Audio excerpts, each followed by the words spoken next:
I never thought saying a simple word like no would turn my quiet mountain weekend into the most talked about HOA drama our entire community had ever seen.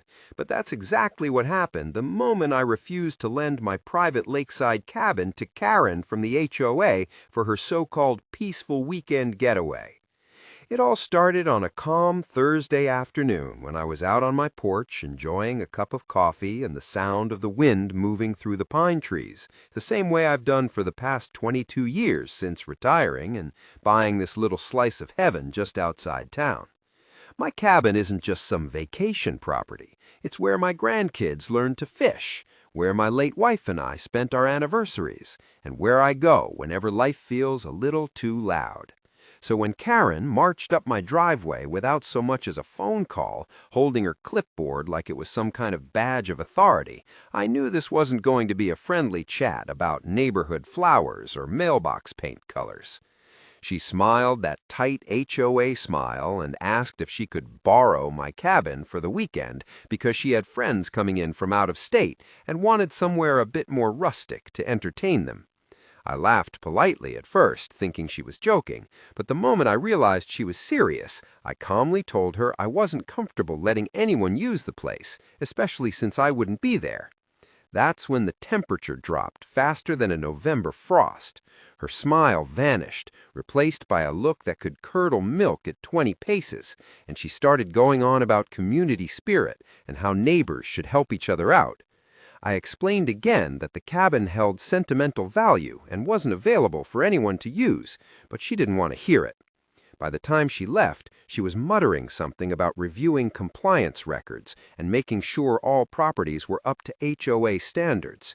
Sure enough, the very next morning, I woke up to a bright orange notice taped to my front gate claiming my garden fence was half an inch too tall, according to subsection 4B of the HOA handbook. Over the next 2 days, I received citations for things that had never been an issue before. My porch light was apparently the wrong shade of warm white, my boat trailer was parked at an incorrect angle, and my American flag was too large for residential display guidelines. By Saturday morning, Karen had escalated things even further by sending 2 HOA compliance officers to inspect my property while I was out buying groceries.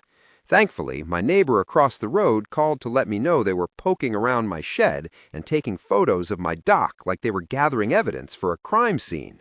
When I got back and asked what they thought they were doing, they informed me they were investigating multiple complaints filed by the HOA president, Karen herself, regarding unauthorized structures and potential rental violations. That's when it finally clicked. This wasn't about rules or regulations. This was about punishment for daring to say no. But what Karen didn't know was that I dealt with HOA overreach once before, years ago, and I'd made sure to keep every approval letter and inspection report neatly filed in a binder in my study. So when the official notice arrived on Monday threatening fines and possible legal action unless I complied with removal orders for my dock canopy and tool shed, I calmly requested a formal hearing with the board. The meeting took place the following Thursday evening in the community clubhouse, and Karen looked positively delighted as she presented her long list of alleged violations to the rest of the board. She spoke for nearly 20 minutes about aesthetic consistency and property values, making it sound like my little cabin was somehow dragging down the entire neighborhood. When it was finally my turn to speak, I placed my binder on the table and began sliding out approval documents one by one. Permits for the dock, inspection certificates for the shed, even the original landscaping plan signed off by the HOA 10 years prior.